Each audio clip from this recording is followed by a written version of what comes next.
রহস্যময় পারিবারিক গল্প। রাতে ঘুমের মধ্যে ছেলে আমার পাশে এসে আমাকে জান বলে ডাকে এবং আদর করে। গত কয়েক রাতে ঘুমের মধ্যে অনুভব করছিলাম কেউ আমাকে স্পর্শ করছে। আজ রাতে নিশ্চিত হলাম যে ছেলে আমার ঘুমের মধ্যে আমার বিছানায় এসে আমাকে জান, প্রিয়া বলে ডাকে এবং স্ত্রীর মতো আদর করে। আজ রাত ৩টায় অনুভব করলাম কেউ আমার চুলে হাত বুলাচ্ছে। আমি চোখ খুলে দেখি ছেলে আমার পাশে শুয়ে আছে। সে ফিসফিস করে বলল, জান ঘুমাও। আমি চমকে জেগে বসলাম। সে আমাকে শুইয়ে দিয়ে বলল, আমার প্রিয়া, ঘুমিয়ে থাকো। আমি জিজ্ঞেস করলাম, তুমি এখানে কেন? সে আমার কপালে চুমু দিয়ে বলল, আমার স্ত্রীর পাশে আমার ঘুমানোর অধিকার আছে। আমার শরীর কাঁপতে লাগল। সে আমাকে জড়িয়ে ধরে বলল, মা, আমি প্রতিরাতে তোমার পাশে এসে শুই। তুমি ঘুমিয়ে থাকো বলে টের পাও না আমার গলা শুকিয়ে গেল। সে বলল, আমি তোমাকে স্ত্রীর মতো আদর করি, তুমি আমার জান। আমার বুক ধড়ফড় করতে লাগল। অন্ধকার ঘরে তার নিঃশ্বাস আমার গলায় পড়ছিল। আমি ভাবছিলাম কতদিন ধরে এভাবে সে আমার সাথে থাকছে। এই গল্পটি সম্পূর্ণ শুনলে আপনাদের পানি অটোমেটিক বের হয়ে যাবে, সো যত দ্রুত সম্ভব হাতের কাছে টিস্যু নিয়ে বসে পড়ো। বিছানার চাদর যেন নষ্ট না হয় সেটা সম্পূর্ণ খেয়াল রাখার অনুরোধ জানিয়ে গল্পটি এখন শুরু করব। তার আগে সর্বশেষ অনুরোধ, দয়া করে এমন পানি বের করার গল্প নিয়মিত শুনতে আমাদের চ্যানেলটি সকলেই সাবস্ক্রাইব করুন। ধন্যবাদ। হ্যালো বন্ধুরা, আমার নাম মিতালি দাস। আমার বয়স ৩৮ বছর।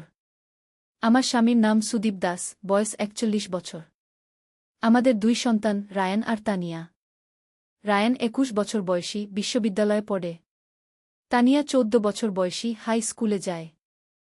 আমার এই অদ্ভুত অভিজ্ঞতার কথা বলার আগে আমাকে একটু পেছনের দিকে যেতে হবে।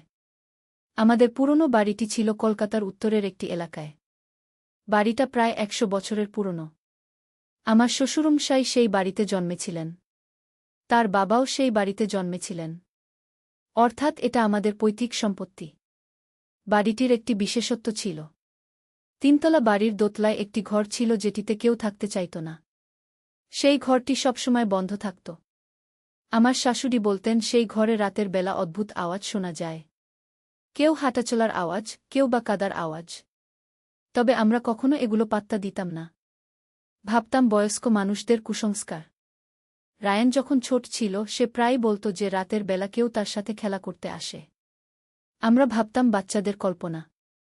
কিন্তু একদিন সে বলল যে একটি ভদ্রলোক তার ঘরে এসে তার সাথে কথা বলেন।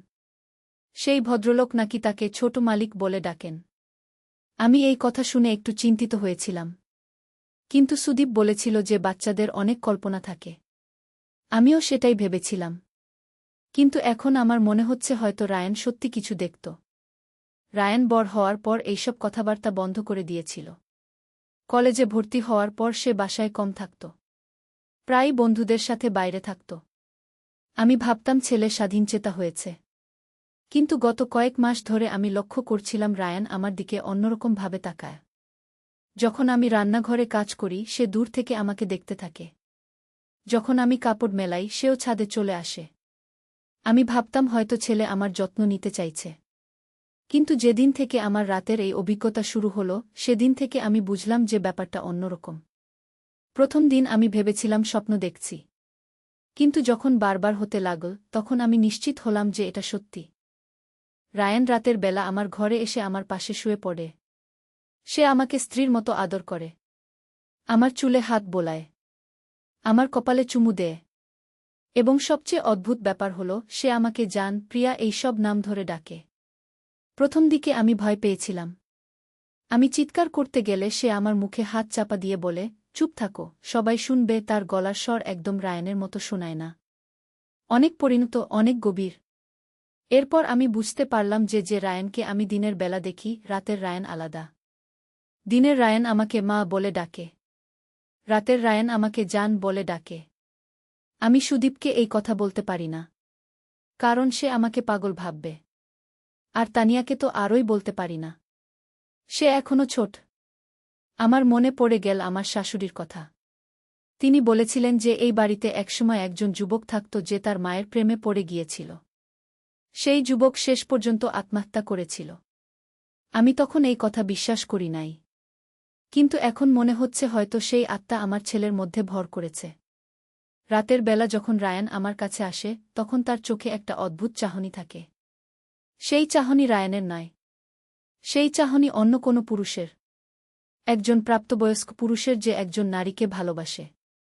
আমি চেষ্টা করেছি রায়ানকে দিনের বেলা এই কথা জিজ্ঞেস করতে, কিন্তু সে কিছুই মনে করতে পারে না। সে বলে যে সে রাতে গভীর ঘুমে থাকে, কিছুই মনে নেই তার। একদিন আমি ঠিক করলাম যে আমি এই রহস্যের সমাধান বের করব। আমি আমাদের পুরনো বাড়ির ইতিহাস জানার চেষ্টা করলাম, পাড়ার বয়স্ক মানুষদের কাছে শুনলাম। তখন জানতে পারলাম যে প্রায় 50 বছর আগে এই বাড়িতে রমেশ নামে একটি ছেলে থাকত। তার মা খুব সুন্দরী ছিলেন। রমেশ তার মায়ের প্রতি অস্বাভাবিক আকর্ষণ অনুভব করত। একদিন সে তার মাকে প্রেমের কথা বলেছিল। তার মা অত্যন্ত লজ্জিত ও ক্ষুব্ধ হয়েছিলেন। সেই রাতে রমেশ তিনতলার সেই বন্ধ ঘরে গলায় দড়ি দিয়ে আত্মহত্যা করেছিল। এই কথা শোনার পর আমার সব কিছু পরিষ্কার হয়ে গেল। রমেশের আত্মা এই বাড়িতে রয়ে গেছে, এবং সে আমার ছেলে রায়ানের মধ্যে ভর করে আমার কাছে আসছে। কিন্তু এখনও প্রশ্ন থেকে যায় যে এই আত্মা কেন আমাকে বেছে নিল? কেন অন্য কোনো মহিলাকে নয়? আমি আয়নায় নিজেকে দেখলাম। আমার বয়স 38, কিন্তু আমাকে দেখতে অনেক কম বয়স্ক লাগে। আমার চুল কালো, গায়ের রং ফর্সা। হয়তো আমি রমেশের মায়ের মতো দেখতে।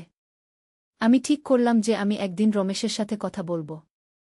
হয়তো তার সাথে কথা বলে আমি তাকে বুঝাতে পারব যে সে যা করছে সেটা ভুল। সেই রাতে যখন রমেশ আমার কাছে এলো রায়ানের রূপে, আমি তাকে বললাম, রমেশ, তুমি কি আমার সাথে কথা বলবে? সে চমকে গেল। তারপর বলল, তুমি আমার নাম জানো কিভাবে? আমি বললাম, আমি সব জানি। তুমি রমেশ। তুমি 50 বছর আগে এই বাড়িতে থাকতে। সে আমার পাশে বসে বলল, হ্যাঁ, আমি রমেশ। আমি এতদিন অপেক্ষা করেছি। তোমার মতো সুন্দরী কাউকে খুঁজছিলাম। আমার মা যেমন সুন্দরী ছিলেন, তুমি তেমনি। আমি বললাম, কিন্তু রমেশ, আমি তোমার মা নই। আমি রায়ানের মা।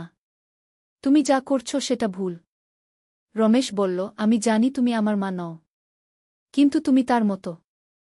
আমি তোমাকে ভালোবাসি। আমি চাই তুমি আমার হও। আমি বললাম, কিন্তু রমেশ, আমার স্বামী আছে, সন্তান আছে।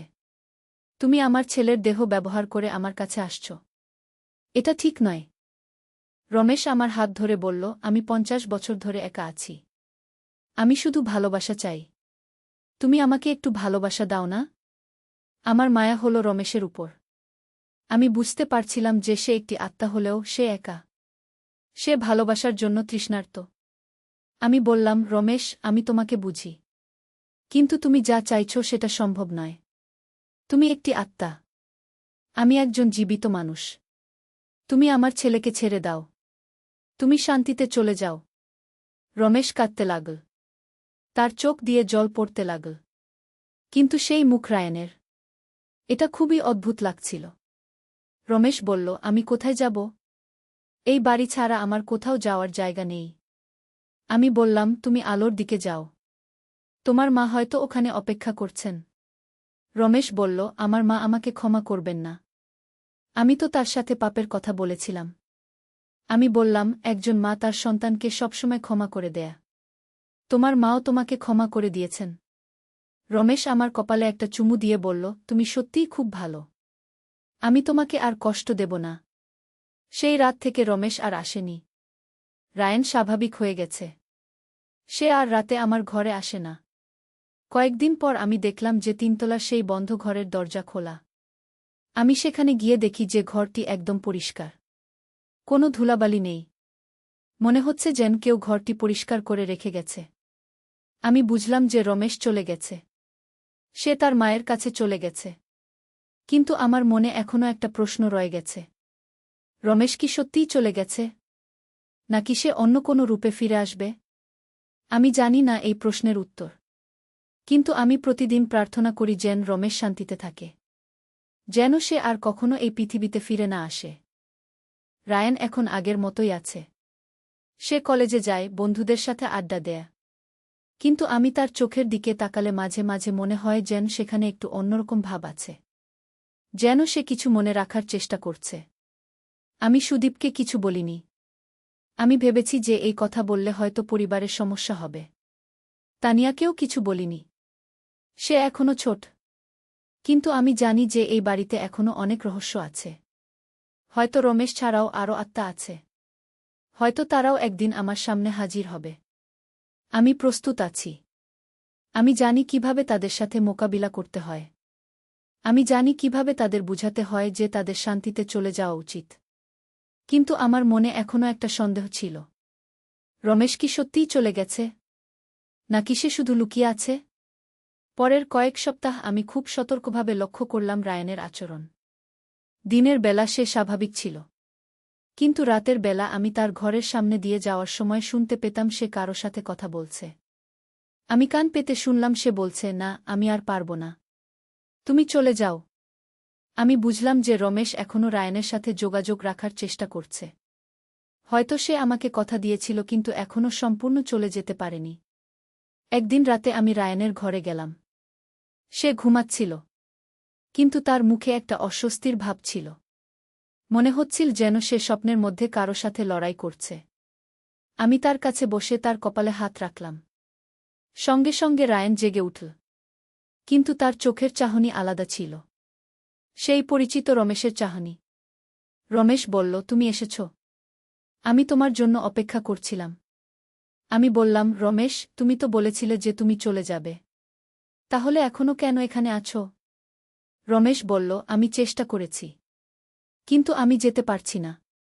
আমার আলোর দিকে যাওয়ার পথ খুঁজে পাচ্ছি না। আমি বুঝলাম যে রমেশের আত্মা এখনও পৃথিবীতে আটকে আছে। হয়তো তার কোনো অসমাপ্ত কাজ আছে যেটা শেষ না করা পর্যন্ত সে যেতে পারবে না। আমি জিজ্ঞেস করলাম, রমেশ, তুমি কি চাও? কি করলে তুমি শান্তিতে যেতে পারবে? রমেশ একটু চুপ করে রইল। তারপর বলল, আমি আমার মায়ের কাছে ক্ষমা চাই। আমি তাকে কষ্ট দিয়েছিলাম। আমার কারণে তিনি অত্যন্ত লজ্জিত হয়েছিলেন। আমি বললাম, কিন্তু তোমার মা তো এখন এই পৃথিবীতে নেই। রমেশ বলল, আমি জানি। কিন্তু আমি চাই কেউ আমার হয়ে তার কাছে ক্ষমা চাক। কেউ তাকে বলুক যে আমি আমার ভুল বুঝতে পেরেছি। আমার মনে একটা আইডিয়া এল।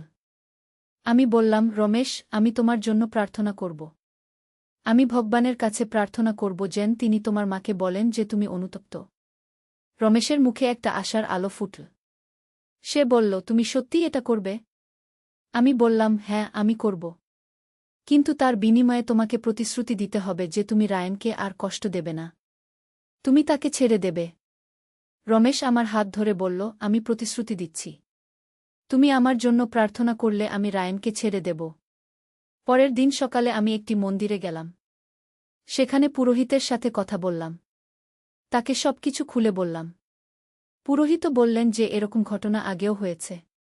তিনি রমেশের জন্য একটি বিশেষ পূজা করবেন যাতে তার আত্মা শান্তি পায়। পূজার দিন আমি বাড়িতে বসে প্রার্থনা করলাম। আমি ভগবানের কাছে প্রার্থনা করলাম যেন রমেশের মা তাকে ক্ষমা করে দেন। যেন রমেশ তার ভুল থেকে মুক্তি পায়। সেই রাতে রমেশ শেষবারের মতো আমার কাছে এল। তার মুখে একটা প্রশান্তির ভাব ছিল। সে বলল, আমি আমার মায়ের সাথে কথা বলতে পেরেছি। তিনি আমাকে ক্ষমা করে দিয়েছেন। আমি জিজ্ঞেস করলাম, তুমি কিভাবে তার সাথে কথা বললে? রমেশ বলল, স্বপ্নে। তিনি স্বপ্নে এসে বলেছেন যে একজন মা তার সন্তানকে সবসময় ক্ষমা করে। তিনি আমাকে বলেছেন যে আমি যেন শান্তিতে তার কাছে চলে যাই। রমেশ আমার কপালে শেষবারের মতো একটা চুমু দিয়ে বলল, ধন্যবাদ, তুমি আমাকে সাহায্য করেছ। আমি এখন শান্তিতে যেতে পারছি। সেই রাত থেকে রমেশ আর কখনো আসেনি। রায়ান সম্পূর্ণ স্বাভাবিক হয়ে গেছে। তার ঘুমের মধ্যে আর কোনো অস্বস্তি নেই। কিন্তু আমার গল্প এখানে শেষ নয়। কয়েক মাস পর আরেকটি অদ্ভুত ঘটনা ঘটল। একদিন তানিয়া স্কুল থেকে এসে বলল যে তার নতুন একটি বন্ধু হয়েছে। সেই বন্ধু নাকি তাদের বাড়ির তিনতলায় থাকে। আমি চমকে গেলাম। তিনতলায় তো কেউ থাকে না। আমি তানিয়াকে জিজ্ঞেস করলাম, তোমার বন্ধুর নাম কি? তানিয়া বলল, তার নাম কমলা। সে খুব সুন্দরী। তার লম্বা চুল। সে আমাকে অনেক গল্প বলে। আমার মনে পড়ে গেল রমেশের মায়ের কথা। পাড়ার লোকেরা বলেছিল যে রমেশের মায়ের নাম ছিল কমলা। তিনি খুব সুন্দরী ছিলেন। আমি বুঝলাম যে এবার কমলার আত্মা এসেছে। হয়তো রমেশের চলে যাওয়ার পর কমলাও শান্তি পাননি। হয়তো তিনি তার ছেলের জন্য চিন্তিত ছিলেন। আমি তানিয়াকে বললাম, তুমি কমলা আন্টির সাথে কি কথা বলো? তানিয়া বলল, তিনি আমাকে বলেন যে তার একটা ছেলে ছিল। সেই ছেলে তাকে অনেক কষ্ট দিয়েছিল। কিন্তু এখন তিনি জানেন যে তার ছেলে ভুল বুঝতে পেরেছিল। তিনি খুশি যে তার ছেলে শান্তিতে আছে। আমার চোখে জল চলে এল। আমি বুঝলাম যে কমলা আমার কাজের জন্য কৃতজ্ঞ। তিনি জানেন যে আমি তার ছেলে রমেশকে সাহায্য করেছি। আমি তানিয়াকে বললাম, তুমি কমলা আন্টিকে বলো যে আমি তার সাথে কথা বলতে চাই। সেই রাতে কমলা আমার স্বপ্নে এলেন। তিনি দেখতে ঠিক রমেশের মতো, কিন্তু তার মুখে একটা মাতৃত্বের ছাপ ছিল। কমলা আমাকে বললেন, ধন্যবাদ, তুমি আমার ছেলেকে সাহায্য করেছ। তুমি না থাকলে রমেশ কখনো শান্তি পেত না। আমি বললাম, আন্টি, আপনি এখন কি করবেন? আপনিও কি রমেশের কাছে চলে যাবেন? কমলা বললেন, হ্যাঁ, আমি যাব। কিন্তু তার আগে আমি তোমাকে একটা কথা বলতে চাই। এই বাড়িতে আরও আত্মা আছে। তারা সবাই শান্তি চায়। তুমি যদি পারো তাহলে তাদেরও সাহায্য করো। আমি বললাম, আমি চেষ্টা করব। কিন্তু আপনি আমাকে বলুন কারা আছে? কমলা বললেন, একজন বুড়ো আছেন যিনি এই বাড়ির প্রথম মালিক ছিলেন। তিনি তার সম্পত্তির জন্য চিন্তিত। আরেকজন যুবতী আছে যে এই বাড়িতে কাজ করত। সে একটি দুর্ঘটনায় মারা গিয়েছিল। আমি শুনে ভয় পেলাম। আরও আত্মা? কিন্তু কমলার কথা শুনে মনে হল যে তারা খারাপ নয়। তারা শুধু সাহায্য চায়। কমলা বললেন, তুমি ভয় পেজো না। তারা তোমার ক্ষতি করবে না। তুমি যেভাবে রমেশকে সাহায্য করেছ তেমনভাবে তাদেরও সাহায্য করতে পারবে। পরের দিন কমলা চলে গেলেন। তানিয়া বলল যে কমলা আন্টি তাকে বিদায় দিয়ে গেছেন। তিনি বলেছেন যে তিনি এখন তার ছেলের কাছে যাবেন। কিন্তু এখন আমার সামনে নতুন চ্যালেঞ্জ। আরও 2টি আত্মা। আমাকে তাদের সাথেও মোকাবিলা করতে হবে। কয়েকদিন পর আমি লক্ষ্য করলাম যে আমাদের বাড়ির জিনিসপত্র নিজে নিজে নড়াচড়া করছে। কখনো চেয়ার সরে যাচ্ছে, কখনো দরজা খুলে যাচ্ছে। একদিন আমি রান্নাঘরে কাজ করছিলাম। হঠাৎ দেখি একটা গ্লাস নিজে নিজে টেবিল থেকে পড়ে গেল। আমি বুঝলাম যে আত্মারা তাদের উপস্থিতি জানান দিচ্ছে। সেই রাতে আমি ডাকলাম, কে আছো? তোমরা কি আমার সাথে কথা বলবে? একটা ঠান্ডা হাওয়া এসে আমার মুখে লাগল। তারপর আমি শুনতে পেলাম একটা কণ্ঠস্বর। খুব দুর্বল কণ্ঠস্বর। কণ্ঠস্বর বলল, আমার নাম যদুনাথ। আমি এই বাড়ির প্রথম মালিক। আমি বললাম, যদুনাথ কাকু, আপনি কি চান? যদুনাথ বললেন, আমার একটি চিন্তা আছে। আমি মরার সময় আমার সম্পত্তির কাগজপত্র লুকিয়ে রেখেছিলাম। সেই কাগজপত্র এখনও এই বাড়িতে আছে। আমি চাই সেগুলো আমার বংশধরদের কাছে পৌঁছে দিতে। আমি জিজ্ঞেস করলাম, সেই কাগজপত্র কোথায় আছে? যদুনাথ বললেন, 3 তলার সেই ঘরে। দেয়ালের ভেতরে একটা গোপন জায়গা আছে। সেখানে আমি সবকিছু লুকিয়ে রেখেছি। পরের দিন আমি সুদীপের সাথে 3 তলার ঘরে গেলাম। আমরা দেয়াল খুঁজে দেখলাম। একটা ইটের পেছনে সত্যিই একটা গোপন জায়গা পেলাম। সেখানে অনেক পুরনো কাগজপত্র ছিল। আমরা সেই কাগজপত্র দেখে বুঝলাম যে এগুলো বাড়ির মালিকানার দলিল। এই কাগজপত্র অনুযায়ী আমাদের বাড়ির একটা অংশের মালিক অন্য কেউ। আমি যদুনাথের সাথে কথা বললাম। তিনি খুশি হলেন যে কাগজপত্র পাওয়া গেছে। তিনি বললেন যে এবার তিনি শান্তিতে যেতে পারবেন। সেই রাত থেকে আর কোনো জিনিস নড়াচড়া করল না। যদুনাথও চলে গেলেন। এখন রইল আর একজন। সেই যুবতী কাজের মেয়ে। আমি অপেক্ষা করলাম কখন সে আসবে। কয়েকদিন পর তানিয়া আবার বলল যে তার আরেকটি বন্ধু হয়েছে। এবারের বন্ধুর নাম সুমিত্রা। সে নাকি খুব কম বয়সী মেয়ে। আমি বুঝলাম এবার সুমিত্রার পালা। আমি তানিয়ার মাধ্যমে সুমিত্রার সাথে কথা বললাম। সুমিত্রা জানাল যে সে এই বাড়িতে কাজ করত। একদিন সে সিঁড়ি থেকে পড়ে মারা গিয়েছিল। তার পরিবার তার মৃত্যুর জন্য এই বাড়ির মালিকদের দোষ দিয়েছিল। এই জন্য সুমিত্রার আত্মা শান্তি পায়নি। সুমিত্রা চাইল যেন তার পরিবারের কাছে খবর দেওয়া হয় যে তার মৃত্যু দুর্ঘটনা ছিল। কেউ তাকে মেরে ফেলেনি। আমি খোঁজখবর নিয়ে সুমিত্রার পরিবারের সন্ধান পেলাম। তারা এখনও কলকাতার বস্তিতে থাকে। আমি গিয়ে তাদের সাথে কথা বললাম। তাদের বোঝালাম যে সুমিত্রার মৃত্যু দুর্ঘটনা ছিল। সুমিত্রার পরিবার অবশেষে সত্যটা মেনে নিল। তারা আর আমাদের বাড়ির বিরুদ্ধে কোনো অভিযোগ রাখল না। সেই রাত থেকে সুমিত্রাও চলে গেল। তানিয়া বলল যে সুমিত্রা দিদি তাকে বিদায় জানিয়ে গেছে। এইভাবে আমি 3টি আত্মাকে শান্তি দিতে পেরেছি। রমেশ, কমলা, যদুনাথ আর সুমিত্রা সবাই এখন শান্তিতে আছে। আমাদের বাড়ি এখন স্বাভাবিক হয়ে গেছে। আর কোনো অদ্ভুত ঘটনা ঘটে না। রায়ান স্বাভাবিক। তানিয়াও স্বাভাবিক। কিন্তু আমি জানি যে আমার এই অভিজ্ঞতা আমাকে অন্যরকম মানুষ বানিয়েছে। আমি এখন বুঝি যে মৃত্যুর পরেও মানুষের আত্মা থেকে যেতে পারে যদি তাদের কোনো অসমাপ্ত কাজ থাকে। আমি এও বুঝেছি যে আত্মারা আসলে খারাপ নয়। তারা শুধু সাহায্য চায়। তারা শুধু শান্তি চায়। এখন আমি মাঝে মাঝে অন্যদের সাহায্য করি যারা এরকম সমস্যায় পড়ে। আমার ফোন নাম্বার এলাকায় ছড়িয়ে দিয়েছি। যদি কারো বাড়িতে ভৌতিক সমস্যা হয় তাহলে তারা আমাকে ডাকতে পারে। আমি বুঝেছি যে ভগবান আমাকে এই বিশেষ ক্ষমতা দিয়েছেন যাতে আমি অসহায় আত্মাদের সাহায্য করতে পারি। এটা আমার দায়িত্ব। গত মাসে আমি 3টি পরিবারকে সাহায্য করেছি। তাদের বাড়িতেও আত্মার সমস্যা ছিল। আমি সেই সব আত্মাদের শান্তি দিতে পেরেছি। আমার এই কাজ আমাকে অনেক সান্ত্বনা দেয়। আমি মনে করি যে আমি সমাজের একটা উপকার করছি। সুদীপ প্রথমে আমার এই কাজ বুঝতে পারেনি। কিন্তু যখন সে দেখল যে আমি সত্যিই মানুষের উপকার করছি, তখন সে আমাকে সমর্থন করতে শুরু করল। রায়ান আর তানিয়াও এখন আমার কাজের কথা জানে। তারা গর্বিত যে তাদের মা অন্যদের সাহায্য করে। এই ছিল আমার পূর্ণ অভিজ্ঞতার কথা। এই গল্প শুনে যদি কেউ মনে করেন যে আপনার বাড়িতেও এরকম সমস্যা আছে, তাহলে ভয় পাবেন না। আত্মারা আমাদের শত্রু নয়। তারা আমাদের সাহায্য চায়। আর যারা এই গল্প শুনছেন তারা মনে রাখবেন যে মৃত্যুর পরেও জীবন আছে। আমাদের উচিত সেই জীবনের প্রতিও সম্মান দেখানো। আমি আশা করি আমার এই গল্প আপনাদের কাছে ভালো লেগেছে। এরকম আরও সত্য গল্প শুনতে চাইলে আমাদের চ্যানেল সাবস্ক্রাইব করে রাখুন। আমি নিয়মিত আমার অভিজ্ঞতার কথা শেয়ার করব। ধন্যবাদ সবাইকে। ভগবান সবার মঙ্গল করুন। আল্লাহর রহমতে পথ খোঁজা। প্রথম অধ্যায়, অন্ধকারের দিন। রাসেল নামের একটি ছেলে ছিল। বয়স তার মাত্র 25 বছর। ঢাকা শহরের একটা ছোট্ট বস্তিতে তার মা আর ছোট বোনকে নিয়ে থাকত। বাবা মারা গিয়েছিল যখন রাসেলের বয়স মাত্র 15। সেই থেকে পরিবারের একমাত্র উপার্জনকারী ছিল রাসেল। রাসেল প্রতিদিন ভোর 5টায় উঠত। ফজরের নামাজ পড়ে বাজারে সবজি বিক্রি করত। দুপুরে একটু বিশ্রাম নিয়ে বিকেলে একটা দোকানে কাজ করত। রাতে বাড়ি ফিরে মাগরিবের নামাজ পড়ে মাকে সাহায্য করত। এভাবেই কেটে যাচ্ছিল তার দিনগুলো। একদিন সকালে যখন রাসেল বাজারে যাওয়ার জন্য প্রস্তুত হচ্ছিল, তখন তার মা ডাকল, রাসেল, একটু এদিকে আয়। রাসেল মায়ের কাছে গেল। মা তার হাত ধরে বসিয়ে দিল। বেটা, তোর বাবা মারা যাওয়ার পর থেকে তুই আমাদের দেখাশোনা করছিস।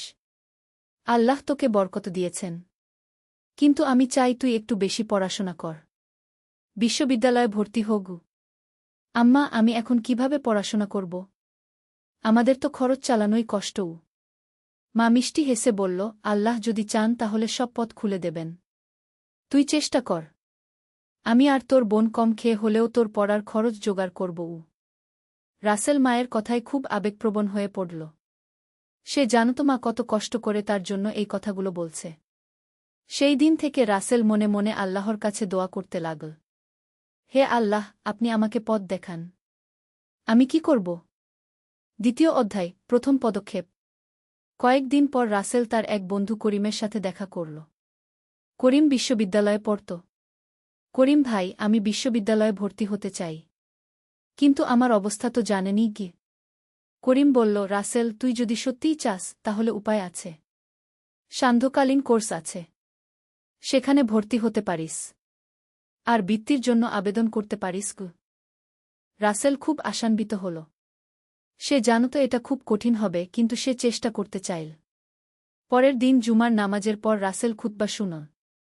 ইমাম সাহেব বলছিলেন, আল্লাহ তায়ালা বলেছেন, যে ব্যক্তি আল্লাহকে ভয় করে, আল্লাহ তার জন্য পথ বের করে দেন এবং তাকে এমন জায়গা থেকে রিজিক দেন যেখান থেকে সে কল্পনাও করতে পারে না।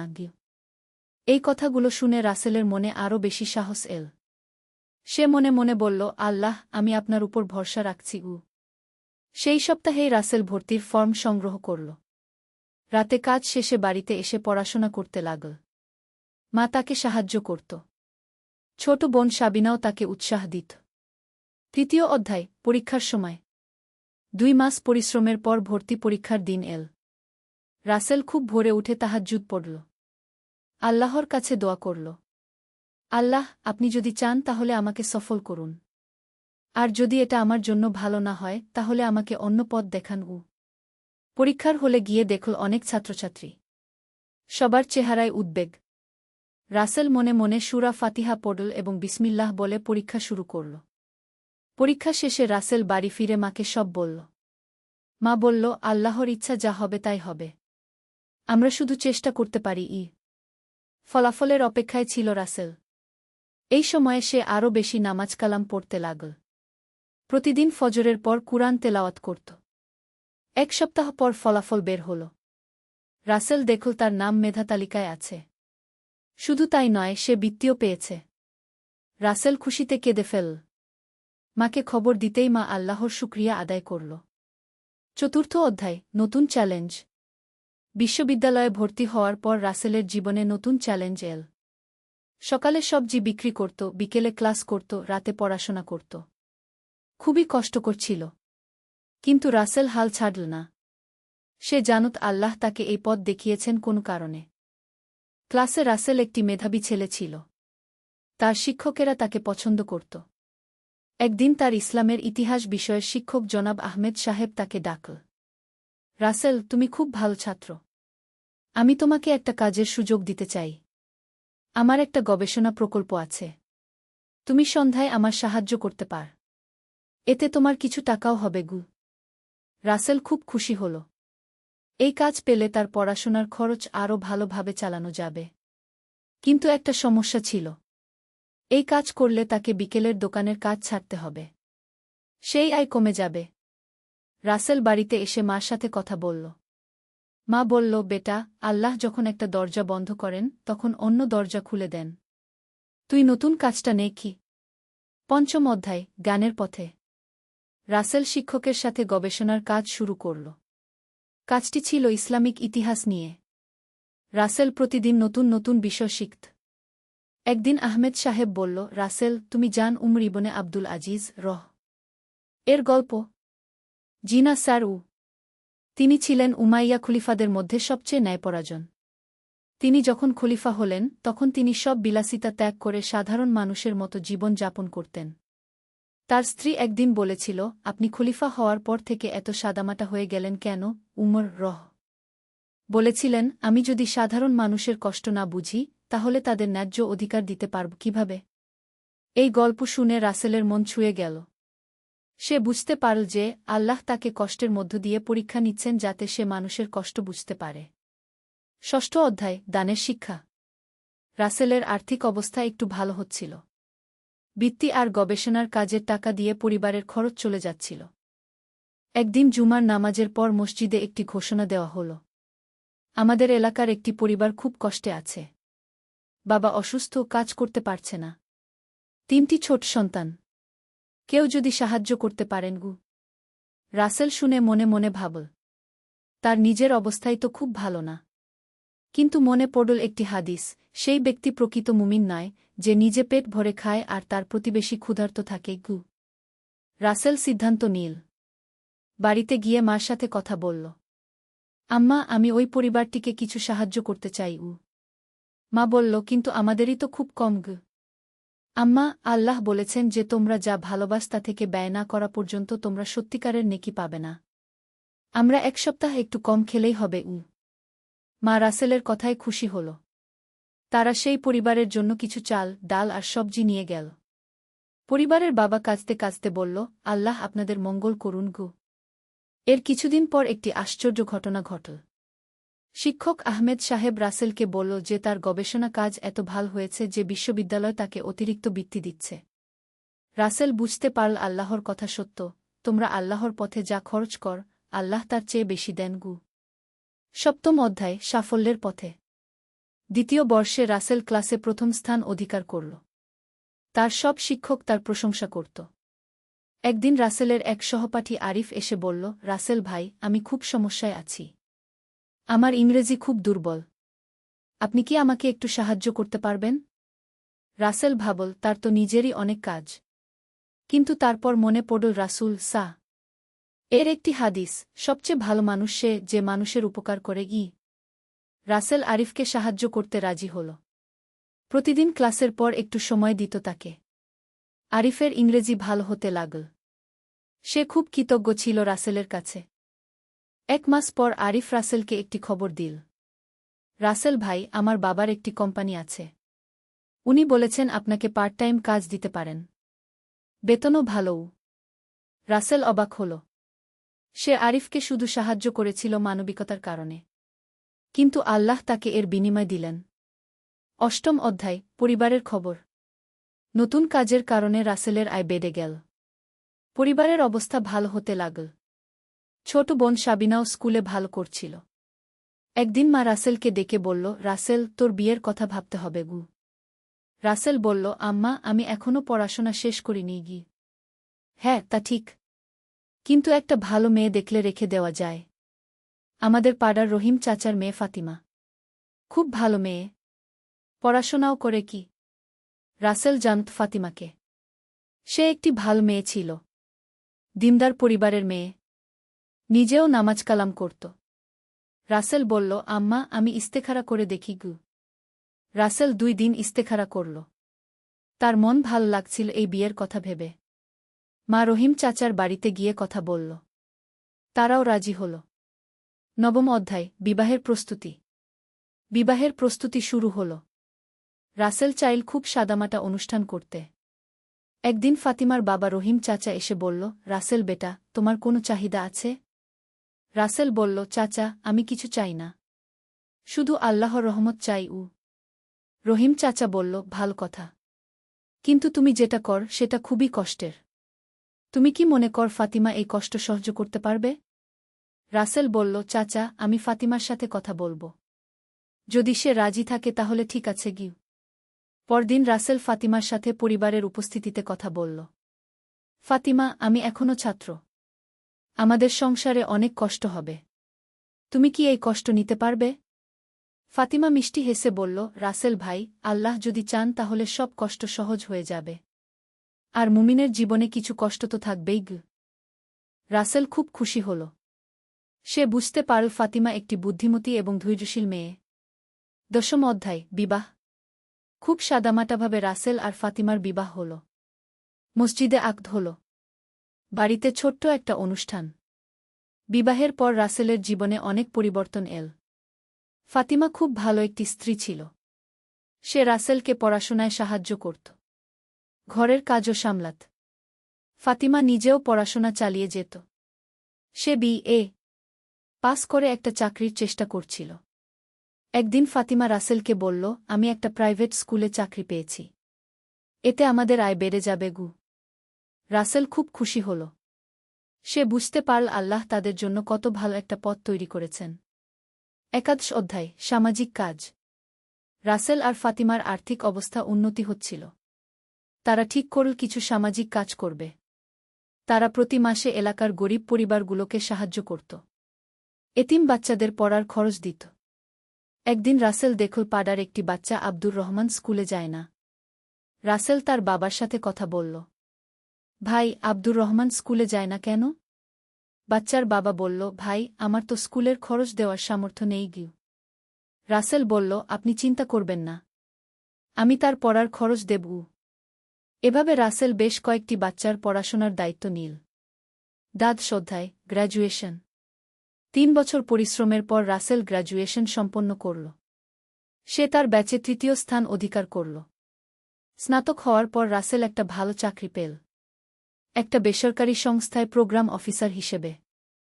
প্রথম বেতন পাওয়ার দিন রাসেল মায়ের পায়ে হাত দিয়ে সালাম করল। আম্মা, আল্লাহর রহমতে আজ আমি সফল হয়েছি। এটা সব আপনার দোয়ার বরকত।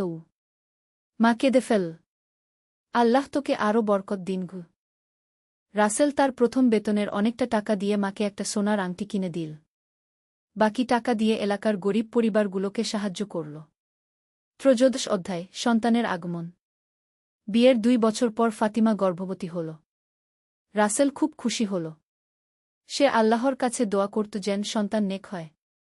একদিন রাত 2টার সময় ফাতিমার প্রসব ব্যথা উঠল। রাসেল তাড়াতাড়ি হাসপাতালে নিয়ে গেল। কয়েক ঘণ্টা পর একটি সুস্থ ছেলে সন্তানের জন্ম হল। রাসেল খুশিতে আল্লাহর শুকরিয়া আদায় করল। তারা ছেলের নাম রাখল ইউসুফ। ইউসুফ খুব সুন্দর একটি বাচ্চা ছিল। রাসেল প্রতিদিন তার কানে আজান দিত। কুরআনের আয়াত পড়ে শোনাত। 14 অধ্যায়, নতুন পরিকল্পনা। ইউসুফের জন্মের পর রাসেল আর ফাতিমা ভাবতে লাগল কিভাবে তাদের ছেলেকে একটি ভালো মুসলমান হিসেবে গড়ে তুলবে। রাসেল বলল, ফাতিমা, আমি চাই আমাদের ইউসুফ যেন ছোটবেলা থেকেই ইসলামী শিক্ষা পায়। আমরা তাকে হাফেজ বানাবো। ফাতিমা বলল, হ্যাঁ, এটা খুব ভালো পরিকল্পনা। আর আমি চাই সে যেন দুনিয়ার শিক্ষাও ভালো করে নেয়। তারা সিদ্ধান্ত নিল ইউসুফ একটু বড় হলে তাকে একটি ভালো ইসলামী স্কুলে ভর্তি করাবে। এদিকে রাসেলের কাজেও উন্নতি হচ্ছিল। তার বস তাকে খুব পছন্দ করত। কারণ রাসেল খুব সৎ এবং পরিশ্রমী ছিল। একদিন রাসেলের বস মিস্টার করিম তাকে ডাকল। রাসেল, আমি তোমাকে একটা নতুন প্রকল্পের দায়িত্ব দিতে চাই। এটা গ্রামাঞ্চলের উন্নয়নের জন্য। তুমি কি আগ্রহী? রাসেল বলল, জি স্যার, আমি আগ্রহী গো। তাহলে তোমাকে একটা গ্রামে গিয়ে কাজ করতে হবে। সেখানে স্কুল বানানো, স্বাস্থ্যসেবা দেওয়া এসব। রাসেল ভাবল, এটা তো খুব ভালো একটা কাজ। মানুষের সেবা করার সুযোগ। 5 অধ্যায়, গ্রামের কাজ। রাসেল পটুয়াখালীর একটা গ্রামে গেল কাজ করতে। গ্রামের নাম ছিল সুন্দরপুর। খুব সুন্দর একটা গ্রাম, কিন্তু অনেক সমস্যা ছিল। গ্রামে পৌঁছে রাসেল দেখল এখানে কোনো উন্নত স্কুল নেই। স্বাস্থ্যকেন্দ্রও নেই। রাস্তাঘাট খারাপ। রাসেল প্রথমে গ্রামের মানুষদের সাথে কথা বলল। তাদের সমস্যাগুলো বুঝতে চেষ্টা করল। গ্রামের প্রধান হাজী সাহেব বলল, বেটা, আমাদের অনেক সমস্যা। বাচ্চাদের পড়াশোনার জন্য শহরে পাঠাতে হয়। আর অসুখ বিসুখ হলে অনেক দূরে যেতে হয় গিয়ে। রাসেল বলল, হাজী সাহেব, আমরা ইনশাআল্লাহ এসব সমস্যার সমাধান করব। কিন্তু আপনাদের সবার সাহায্য লাগবে গু। রাসেল প্রথমে একটা প্রাথমিক স্কুল প্রতিষ্ঠার কাজ শুরু করল। গ্রামের মানুষদের সাথে নিয়ে একটা জায়গা ঠিক করল। কাজ শুরু করার আগে রাসেল একটা জামাতে নামাজ পড়ে আল্লাহর কাছে দোয়া করল। আল্লাহ, আপনি এই কাজে আমাদের সাহায্য করুন গো। 16 অধ্যায়, বাধা বিপত্তি। স্কুল বানানোর কাজ শুরু হল। কিন্তু কিছু সমস্যা দেখা দিল। গ্রামের কিছু প্রভাবশালী লোক এই প্রকল্পের বিরোধিতা করতে লাগল। একদিন রাসেল জানতে পারল যে স্থানীয় একজন রাজনৈতিক নেতা আলতাফ সাহেব বলেছেন যে এই প্রকল্প তার অনুমতি ছাড়া হতে পারবে না। রাসেল ভাবল, এই সমস্যার সমাধান করতে হবে। সে আলতাফ সাহেবের সাথে দেখা করতে গেল। আসসালামু আলাইকুম আলতাফ ভাই। ওয়ালাইকুম আসসালাম। তুমিই নাকি ওই নতুন অফিসার? জি ভাই, আমি রাসেল। আপনার সাথে কিছু কথা বলতে চেয়েছিলাম গু। কি ব্যাপার? আমরা এই গ্রামে একটা স্কুল বানাতে চাচ্ছি। শুনলাম আপনি বিরোধিতা করছেন গু। আলতাফ সাহেব একটু রাগত স্বরে বলল, দেখ ভাই, এই এলাকায় আমার প্রভাব আছে। আমার সাথে কথা না বলে কিছু করা যায় না। রাসেল বুঝতে পারল আলতাফ সাহেব মনে করছেন তার ক্ষমতা চ্যালেঞ্জ হচ্ছে। রাসেল বিনয়ের সাথে বলল, ভাই, আমি আপনাকে অসম্মান করার জন্য আসিনি। আসলে আমি চাই আপনি এই প্রকল্পে আমাদের সাহায্য করুন। আপনার অভিজ্ঞতা আর নেতৃত্ব আমাদের অনেক কাজে লাগবে গি। আলতাফ সাহেব একটু চিন্তা করল। রাসেলের বিনয়ী আচরণে তার মন নরম হল। ঠিক আছে, আমি তোমাদের সাহায্য করব। কিন্তু সব কিছু আমার সাথে পরামর্শ করে করতে হবে গু। রাসেল খুশি হল। সে বুঝতে পারল যে বিনা আর সম্মানের মাধ্যমে অনেক সমস্যার সমাধান করা যায়। 17 অধ্যায়, স্কুল প্রতিষ্ঠা। আলতাফ সাহেবের সহযোগিতায় স্কুল বানানোর কাজ দ্রুত এগিয়ে চল। গ্রামের সবাই মিলে হাত লাগাল। 6 মাস পর একটি সুন্দর প্রাথমিক স্কুল তৈরি হল। রাসেল ঢাকা থেকে কিছু শিক্ষক এনে নিযোগ দিল। স্কুল উদ্বোধনের দিন গ্রামের সবাই এল। হাজী সাহেব বলল, রাসেল বেটা, তুমি আমাদের গ্রামে আলো নিয়ে এসেছ। আল্লাহ তোমাকে উত্তম প্রতিদান দিন গু। রাসেলের চোখে পানি এসে গেল। সে বুঝতে পারল আল্লাহ তাকে এই কাজের জন্যই পাঠিয়েছেন। স্কুলে ভর্তির জন্য অনেক বাচ্চা এল। রাসেল দেখল যে অনেক গরিব পরিবারের বাচ্চারা বইখাতা কিনতে পারছে না। রাসেল সিদ্ধান্ত নিল যে গরিব বাচ্চাদের বিনামূল্যে বইখাতা দেবে। তার নিজের বেতনের টাকা দিয়েই এই খরচ চালাল। 18 অধ্যায়, স্বাস্থ্যসেবা। স্কুলের পর রাসেল গ্রামে একটা স্বাস্থ্যকেন্দ্র করার পরিকল্পনা করল। এই কাজটা আরও কঠিন ছিল। রাসেল ঢাকা গিয়ে একজন ডাক্তারের সাথে কথা বলল। ডাক্তার সাহেব বলল, আমি সপ্তাহে একবার আসতে পারব। কিন্তু একজন নার্স সব সময় থাকতে হবে গি। রাসেল গ্রামে ফিরে এসে সবার সাথে কথা বলল। গ্রামেই একটি মেয়ে ছিল সালমা, যে নার্সিং ট্রেনিং নিয়েছিল কিন্তু কাজ পাচ্ছিল না। রাসেল সালমার বাবার সাথে কথা বলল। চাচা, সালমা যদি এই স্বাস্থ্যকেন্দ্রে কাজ করে তাহলে গ্রামের অনেক উপকার হবে। সালমার বাবা রাজি হল। সালমাও খুশি হল যে সে নিজের গ্রামেই কাজ করতে পারবে। ৩ মাস পর স্বাস্থ্যকেন্দ্র চালু হল। প্রথম দিনেই অনেক রোগী এল। একটি বুড়ি এসে রাসেলের হাত ধরে বলল, বেটা, তুমি আমাদের জন্য কি করেছ? আল্লাহ তোমার মঙ্গল করুন। ৪৯ অধ্যায়, ব্যক্তিগত জীবনের চ্যালেঞ্জ। গ্রামে কাজ করতে গিয়ে রাসেল পরিবার থেকে দূরে থাকতে হতো। মাসে একবার বাড়ি যেত। একদিন ফাতিমা ফোন করে বলল, রাসেল, ইউসুফ তোমার জন্য খুব কাঁদে। তুমি কি একটু বেশি বাড়িতে থাকতে পার? রাসেল মনে মনে কষ্ট পেল। সে জানত পরিবারের জন্য সময় দেওয়া খুব জরুরি। কিন্তু গ্রামের কাজও ছেড়ে দেওয়া যায় না। সেই রাতে রাসেল অনেক চিন্তা করল। সে আল্লাহর কাছে দোয়া করল। আল্লাহ, আমি কি করব? পরিবারের দায়িত্ব আছে, আবার মানুষের সেবার দায়িত্বও আছে। পরদিন সকালে ফজরের নামাজের পর রাসেল কুরআন খুল। তার চোখে পড়ল একটা আয়াত, যে ব্যক্তি আল্লাহকে ভয় করে, আল্লাহ তার জন্য পথ বের করে দেন। রাসেল বুঝতে পারল আল্লাহ কোনো না কোনো উপায় করে দেবেন। সেই দিনই দুপুরে রাসেলের বস করিম সাহেব ফোন করল। রাসেল, তোমার কাজ দেখে আমি খুব খুশি। আমি চাই তুমি ঢাকায় ফিরে এস। তোমাকে প্রমোশন দেব। আর এই গ্রামের প্রকল্প তুমি ঢাকা থেকে পরিচালনা করতে পারগ। রাসেল খুব খুশি হল। এটাই ছিল তার সমস্যার সমাধান। ২০ অধ্যায়, ঢাকায় প্রত্যাবর্তন। ঢাকায় ফিরে এসে রাসেল পরিবারের সাথে বেশি সময় কাটাতে পারছিল। ইউসুফ তখন ৩ বছরের হয়েছে। খুব সুন্দর বাচ্চা। রাসেল প্রতিদিন ইউসুফকে কুরআনের ছোট ছোট সূরা শেখাত। আর গল্প বলত নবীদের জীবনী। একদিন ইউসুফ বলল, আব্বা, আমি বড় হয়ে আপনার মতো মানুষের সেবা করব। রাসেলের চোখে পানি এল। সে বুঝতে পারল সন্তানের উপর বাবার প্রভাব কত গভীর। এদিকে রাসেলের কাজেরও অনেক উন্নতি হল। সে এখন একটা বিভাগের প্রধান। অনেক প্রকল্প তার তত্ত্বাবধানে চলছে। কিন্তু সাফল্যের মধ্যেও রাসেল তার আসল লক্ষ্য ভুলে যায়নি। সে নিয়মিত দান খয়রাত করত। গরিব বাচ্চাদের পড়াশোনার খরচ দিত। ২১ অধ্যায়, সাম্প্রদায়িক সেবা। রাসেল দেখতে পেল ঢাকা শহরেও অনেক সমস্যা আছে। বস্তিতে বসবাসকারী মানুষদের জীবনযাত্রার মান খুব খারাপ। সে তার কয়েকজন বন্ধুকে নিয়ে একটা ছোট সংগঠন তৈরি করল। নাম দিল সেবা সংস্থা। প্রতি শুক্রবার তারা বিভিন্ন বস্তিতে যেত। ফ্রি চিকিৎসা সেবা দিত। বাচ্চাদের পড়াশোনার ব্যবস্থা করত।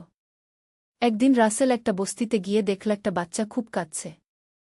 রাসেল তার কাছে গিয়ে জিজ্ঞেস করল, কি হয়েছে বেটা? বাচ্চাটি বলল, আমার মা অসুস্থ, কিন্তু ডাক্তার দেখানোর টাকা নেই। রাসেল তাড়াতাড়ি বাচ্চার মাকে হাসপাতালে নিয়ে গেল। চিকিৎসার খরচ দিল। বাচ্চার মা সুস্থ হয়ে বলল, ভাই, আপনি আমার জন্য এত করলেন কেন? রাসেল বলল, আপা, আমাদের নবী বলেছেন, মানুষের সেবা করাই আল্লাহর সেবা। ২২ অধ্যায়, পারিবারিক সুখ। রাসেল আর ফাতিমার সংসারে অনেক সুখ ছিল। তারা একে অপরকে সম্মান করত। একসাথে নামাজ পড়ত। কুরআন তেলাওয়াত করত। ইউসুফ এখন ৫ বছরের। খুব মেধাবী বাচ্চা। রাসেল তাকে একটা ভালো ইসলামী স্কুলে ভর্তি করিয়েছে। একদিন ইউসুফ স্কুল থেকে এসে বলল, আব্বা, আমাদের ক্লাসে একটা বাচ্চা খুব কাঁদছিল। কেন? তার বাবা মা তার স্কুলের ফি দিতে পারছে না। রাসেল মুচকি হাসল। সে জানত তার সন্তান কোন দিকে যাচ্ছে। তুমি কি মনে কর আমাদের তাকে সাহায্য করা উচিত?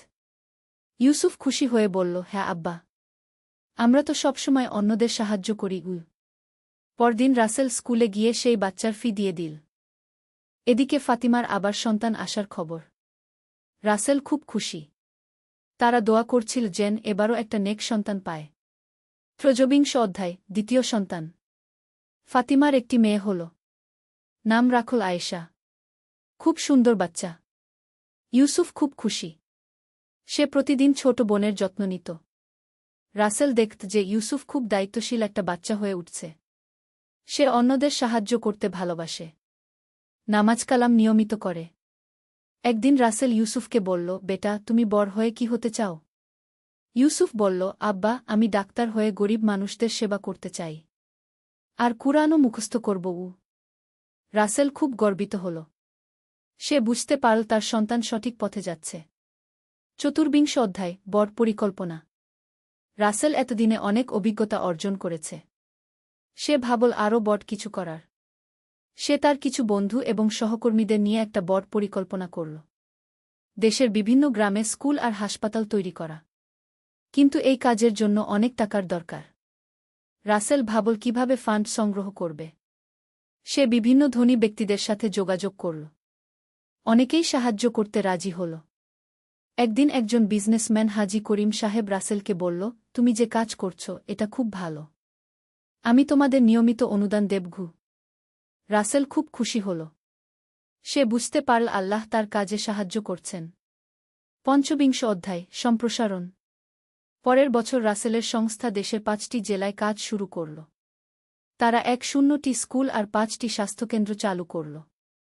রাসেল প্রতি মাসে এসব জায়গা ভিজিট করত।